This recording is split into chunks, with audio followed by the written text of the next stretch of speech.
Assalamualaikum warahmatullahi wabarakatuh. Salam sejahtera, Om Swastiastu, Namo Buddhaya, salam kebajikan, salam sehat untuk kita semua. Sebagai salah satu upaya pendekatan akses pelayanan kesehatan bagi semua masyarakat, serta melaksanakan transformasi layanan kesehatan primer, kita perlu mengimplementasikan pelayanan inklusif bagi penyandang disabilitas. Dokter dan tenaga kesehatan perlu memiliki kepedulian dan keterampilan pemeriksaan fisik dasar penyandang disabilitas.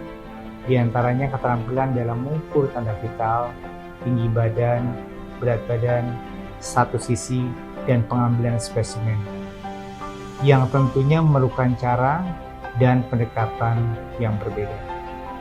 Bagi penyandang disabilitas sesuai dengan jenis disabilitasnya. Keterampilan ini juga penting untuk mengidentifikasi serta memberikan intervensi dini bagi penyandang disabilitas.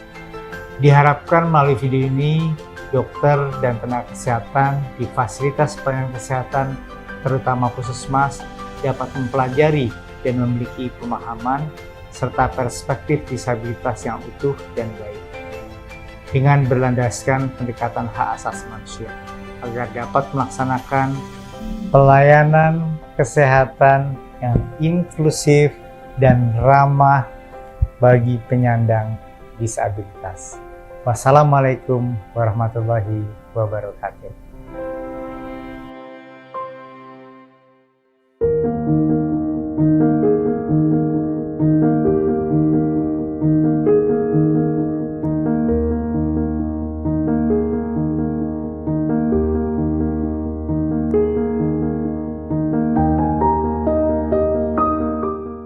Berdasarkan hasil survei terhadap tenaga kesehatan di puskesmas, didapatkan bahwa mayoritas tenaga kesehatan di puskesmas belum memahami dengan baik jenis, karakteristik, dan cara melakukan asesmen terhadap penyandang disabilitas. Menurut Undang-Undang Nomor 8 Tahun 2016, penyandang disabilitas merupakan setiap orang yang mengalami keterbatasan fisik, intelektual, mental, dan atau sensorik dalam jangka waktu yang lama yang dalam berinteraksi dengan lingkungan dapat mengalami hambatan dan kesulitan untuk berpartisipasi secara penuh dan efektif dengan warga negara lainnya berdasarkan kesamaan hak. Berikut ragam disabilitas berdasarkan Undang-Undang Nomor 8 Tahun 2016 tentang penyandang disabilitas. Disabilitas fisik mencakup berbagai kondisi yang mempengaruhi fungsi fisik tubuh seperti gerakan atau mobilitas. Disabilitas fisik adalah terganggunya fungsi gerak, antara lain amputasi, lumpuh layu atau kaku, paraplegi, cerebral palsy atau CP, akibat stroke, akibat kusta, dan orang kecil. Individu dengan disabilitas fisik mungkin menggunakan kursi roda, alat bantu berjalan, atau perangkat lainnya untuk membantu mereka bergerak. Disabilitas intelektual melibatkan penurunan fungsi kognitif seperti kemampuan belajar, pemahaman, dan penalaran. Disabilitas intelektual adalah terganggunya fungsi pikir karena tingkat kecerdasan di bawah rata-rata, antara lain lambat belajar, disabilitas grahita, dan Down syndrome. Individu dengan disabilitas intelektual mungkin membutuhkan dukungan ekstra dalam belajar dan menjalani kehidupan sehari-hari. Disabilitas mental mencakup berbagai gangguan mental dan emosional yang dapat mempengaruhi kesehatan mental dan kesejahteraan seseorang. Ini termasuk gangguan seperti depresi, kecemasan, atau gangguan bipolar. Disabilitas mental adalah terganggunya fungsi pikir, emosi, dan perilaku, antara lain A. Psikososial diantaranya skizofrenia, bipolar, depresi, ansietas, dan gangguan kepribadian. Dan B. Disabilitas perkembangan yang berpengaruh pada kemampuan interaksi sosial diantaranya autis dan hiperaktif. Disabilitas sensorik adalah individu yang mengalami keterbatasan pada fungsi alat indera seperti penglihatan dan pendengaran. Hal tersebut biasanya disebabkan oleh faktor genetik atau usia, kecelakaan atau cedera, dan kesehatan atau penyakit serius. Disabilitas sensorik terdiri dari disabilitas pendengaran dan atau disabilitas penglihatan. Disabilitas sensorik adalah terganggunya salah satu fungsi dari panca indera, antara lain disabilitas netra, disabilitas rungu, dan atau disabilitas wicara. Selain keempat ragam disabilitas yang disebutkan, disabilitas bisa mempunyai 2 atau lebih ragam disabilitas, antara lain disabilitas rungu wicara dan disabilitas netra tuli. Di berbagai penjuru negeri, puskesmas adalah tempat pertama yang akan didatangi saat membutuhkan pelayanan kesehatan. Karena itu, perlu dipastikan puskesmas yang aksesibel, inklusif, dan ramah disabilitas adalah sebuah keharusan. Puskesmas yang ramah disabilitas akan menyediakan fasilitas dan pelayanan yang inklusif sejak memasuki area puskesmas, seperti dari tempat parkir, ketika mendapat pelayanan hingga mereka pulang. Selain fasilitas yang ramah disabilitas, pelayanan kesehatan pun seyogianya memberikan akomodasi yang layak bagi pasien disabilitas, seperti penyediaan pendamping dan juru bahasa isyarat. Selain fasilitas dan sarana-prasarana, kemampuan komunikasi dan interaksi tenaga pendukung dan tenaga kesehatan di puskesmas menjadi hal yang penting agar pelayanan yang inklusif dan berkeadilan dapat tersedia di puskesmas. Penyandang disabilitas memiliki hak yang sama untuk mendapatkan pelayanan kesehatan yang berkualitas. Pada saat pendaftaran, pasien disabilitas mendaftar melalui jalur atau antrian khusus dan mendapatkan penanda serta tawaran bantuan yang diperlukan.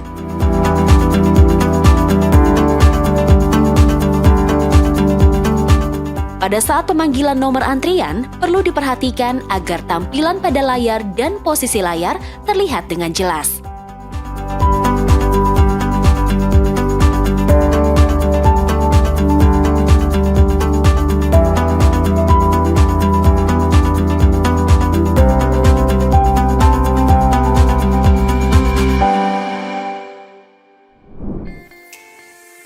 Pemeriksaan kesehatan adalah langkah penting dalam menjaga kesejahteraan setiap individu.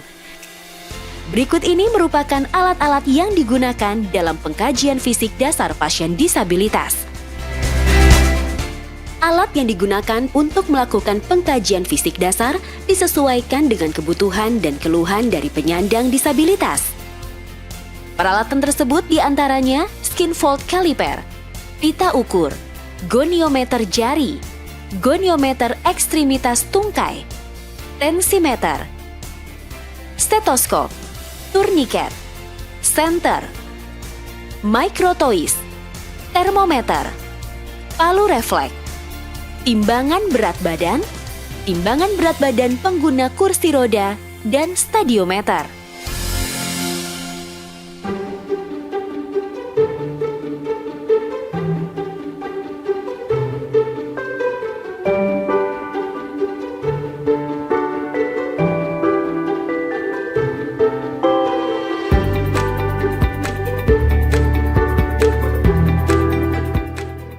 Pemeriksaan tanda-tanda vital pasien dimulai dari pemeriksaan tekanan darah, denyut nadi, dan suhu tubuh. Pengukuran tekanan darah dilakukan sebagaimana dengan non-disabilitas.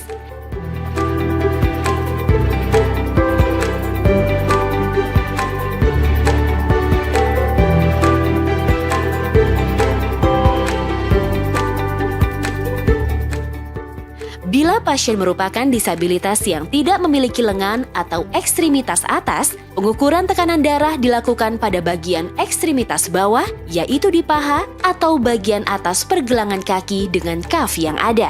Pengukuran tekanan darah pada bagian ekstremitas bawah, yaitu bagian pergelangan kaki, posisikan kaf pada kurang lebih 3 inci di atas pergelangan kaki. Letakkan kaf di atas malleolus atau pada bagian mid-calf. Kemudian, kaf dipompa sampai pulsasi tidak teraba lagi.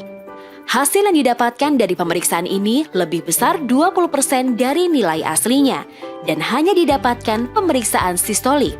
Pemeriksaan ini bersifat penapisan untuk mengetahui tekanan darah pasien meningkat atau tidak. Pada kondisi tertentu, hasil pengukuran tersebut dapat dikonversi ke dalam pengukuran sistolik dan diastolik individu pembanding, yaitu non-disabilitas. Lakukan pengukuran tekanan darah di lengan dan kaki pada individu non-disabilitas yang memiliki usia, tinggi badan, lingkar pinggang, dan lingkar pergelangan kaki yang sama. Lalu hitung tekanan darah dengan rumus tekanan darah kaki pasien dikali tekanan darah lengan individu pembanding dibagi tekanan darah kaki individu pembanding.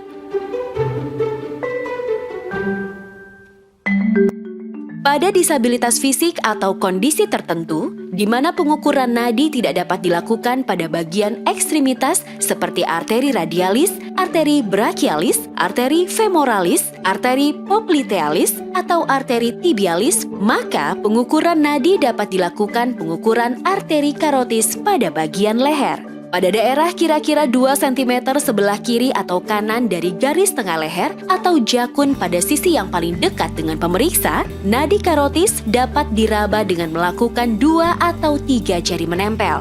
Lakukan pengukuran selama 60 detik penuh, lalu hitung dan rasakan denyut nadi tersebut. Pastikan termometer telah ditera dan dikalibrasi. Lakukan pengukuran suhu pada bagian lipat ketiak. Bila tidak memungkinkan karena kondisi disabilitas pasien, pengukuran suhu tubuh dapat menggunakan termometer elektrik yang ditempatkan pada telinga, bawah lidah, oral, atau dahi. Pada bagian ini, kita akan mengukur tinggi badan pasien disabilitas. Video ini akan membantu Anda memahami prosedur pengukuran tinggi badan kepada disabilitas. Untuk mengukur tinggi badan pasien, perhatikan kondisi fisik dari pasien terlebih dahulu. Untuk disabilitas fisik yang tidak memiliki tungkai atau atrofi tungkai, pengukuran tinggi badan dilakukan dengan cara pengukuran tinggi lutut atau tinggi duduk. Pasien diposisikan duduk dengan posisi tegak dan tidak bersandar, serta tulang kering dengan tulang paha membentuk 90 derajat. Bila ada, gunakan goniometer, bila tidak ada, cukup dengan perkiraan. Alat ukur ditempatkan antara tumit hingga atas tempurung lutut dan harus sejajar dengan tulang kering. Pastikan pemeriksaan sudah tepat, lalu catat nilai rata. Pemeriksaan juga bisa dilakukan dengan posisi berbaring. Untuk posisi ini, pasien dapat berbaring pada permukaan rata tanpa bantal. Dibutuhkan alat seperti goniometer dan penggaris. Goniometer untuk mengukur tungkai kaki antara tulang kering dan paha, sementara penggaris mengukur antara tumit hingga atas tempurung lutut. Kemudian, lakukan perhitungan dengan konversi menggunakan rumus prediksi pengukuran tinggi badan perempuan dan laki-laki seperti berikut.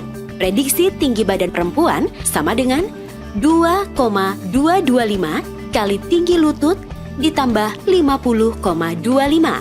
Prediksi tinggi badan laki-laki sama dengan 1,924 kali tinggi lutut ditambah 59,38. Selain pengukuran tungkai, tinggi badan juga dapat diukur dengan mengonversi dari panjang lengan. Pasien disabilitas yang diukur harus memiliki lengan yang dapat direntangkan sepanjang mungkin dalam posisi lurus mendatar, horizontal, dan tidak dikepal. Pengukuran lengan dilakukan dengan mengukur panjang depa atau panjang ujung jari kanan sampai ujung jari tangan kiri. Maka tinggi badan dapat diperkirakan dengan menggunakan rumus konversi sebagai berikut. Tinggi badan sama dengan jarak rentang kedua lengan. Jika pasien disabilitas hanya mempunyai satu lengan yang dapat direntangkan tanpa dikepal, maka pengukuran dimulai dari titik tengah dada antara kedua selangkah. Rentangkan lengan yang ada dalam posisi horizontal sejajar dengan bahu. Kemudian, ukur dari titik tengah selangkah hingga ujung jari. Lalu tinggi badan dapat diperkirakan menggunakan rumus konversi sebagai berikut. Tinggi badan sama dengan 2 kali jarak rentang satu lengan. Setelah tinggi badan, selanjutnya adalah mengukur berat badan. Berikut ini adalah beberapa contoh pengukuran berat badan selain pengukuran pada umumnya. Untuk pasien disabilitas yang tidak mampu berdiri, namun memiliki anggota badan lengkap, maka pengukuran awal adalah mengukur lingkar betis atau LB dan tinggi lutut atau TL menggunakan Medline atau meteran.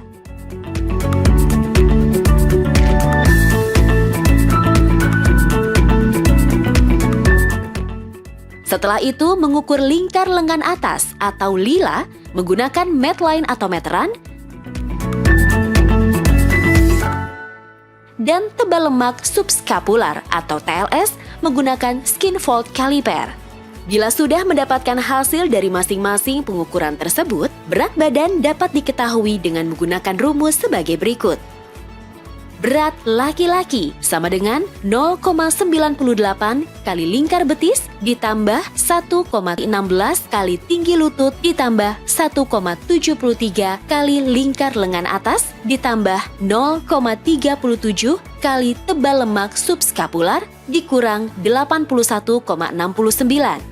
Berat perempuan sama dengan 1,27 kali lingkar betis ditambah 0,87 kali tinggi lutut ditambah 0,98 kali lingkar lengan atas ditambah 0,4 kali tebal lemak subscapular dikurang 62,35.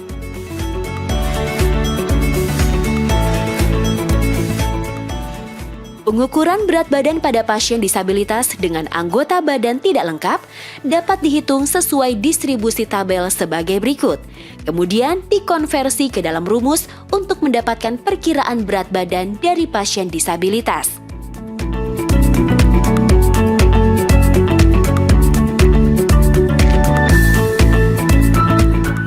Sedangkan untuk pasien disabilitas yang menggunakan kursi roda, berat badan dapat diketahui dengan cara mengukur berat pasien dengan bantuan individu non-disabilitas dengan cara digendong. Setelah itu, mengukur berat individu non-disabilitas tanpa pasien disabilitas. Berat badan pasien disabilitas adalah berat badan pasien disabilitas dengan digendong oleh individu non-disabilitas, lalu dikurangi berat individu non-disabilitas tersebut. Atau pasien disabilitas dapat menggunakan timbangan khusus kursi roda. Pengukuran status gizi dilakukan untuk mengetahui gambaran awal kecukupan gizi pada pasien disabilitas. Pengukuran status gizi diantaranya dapat diketahui dengan pengukuran lingkar perut atau pinggang, lingkar bokong, lingkar paha, lingkar betis, dan tebal lemak. Posisikan pasien disabilitas duduk dengan tegak sempurna, kemudian ukur antara sudut inferior kosta terakhir dengan iliaka. Bila lingkar perut atau punggung lebih besar atau sama dengan 90 cm pada laki-laki dan lebih besar atau sama dengan 80 cm pada perempuan, maka pasien mengalami obesitas sentral. Bila pasien tidak dapat berdiri atau duduk, posisikan pasien untuk berbaring. Posisikan salah satu lutut pasien pada sudut 90 derajat, gunakan goniometer bila ada, bila tidak ada dapat menggunakan perkiraan. Kemudian lingkarkan medline atau meteran pada betis dengan diameter terbesar. Pengukuran tebal lemak juga merupakan salah satu cara menentukan status gizi. Pengukuran tebal lemak diantaranya lemak triceps, lemak biceps, lemak subscapular, dan lemak suprailiaka. Pengukuran lemak triceps dilakukan dengan cara mengukur tebal lemak bagian belakang lengan pasien disabilitas. Cubit kulit pada garis akromial radial, pertengahan posterior secara vertikal, lalu jepit dengan skin fold caliper. Untuk mengetahui tebal lemak biceps, cubit kulit pada mid acromiale radiale dan jepit dengan skin fold caliper. Untuk mengukur tebal lemak subscapular, cubit atau angkat setebal 2 cm sepanjang garis lateral dan miring 45 derajat ke arah bawah dari subscapular. Kemudian jepit dengan skin fold caliper. Untuk mengukur tebal lemak suprailiaka, cubit atau angkat tebal lemak dengan posisi miring dan pada garis aksilaris posterior dan jepit dengan skin fold caliper. Pada kondisi tertentu, untuk membantu menegakkan diagnosis dengan pemeriksaan penunjang, pengambilan spesimen darah terkadang diperlukan. Untuk pengambilan spesimen darah pasien disabilitas fisik tanpa lengan atau tungkai, pengambilan spesimen darah kapiler dapat dilakukan pada cuping telinga. Sementara untuk pengambilan spesimen darah vena dapat dilakukan pada vena femoralis.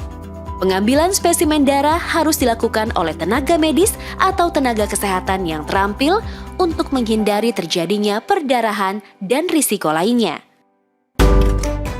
Melalui media audiovisual pengkajian fisik dasar penyandang disabilitas ini, diharapkan dapat membantu meningkatkan pemahaman tenaga medis dan tenaga kesehatan di puskesmas dalam memberikan pelayanan kesehatan yang lebih baik kepada penyandang disabilitas. Penyandang disabilitas adalah bagian dari warga negara dan memiliki hak yang sama dan setara atas akses kesehatan dan tidak boleh terabaikan. Kita sebagai tenaga kesehatan memiliki tanggung jawab untuk memastikan bahwa setiap individu, termasuk mereka yang memiliki disabilitas, mendapatkan pelayanan yang layak, tepat, dan berdaya guna. Ketika kita mengambil langkah-langkah ini, kita tidak hanya memberikan pelayanan kesehatan yang lebih baik, tetapi juga mendorong kesetaraan dan inklusi dalam masyarakat. Ini adalah perjuangan yang patut kita teruskan bersama, sehingga kita bisa mewujudkan Indonesia yang inklusif, termasuk inklusif disabilitas.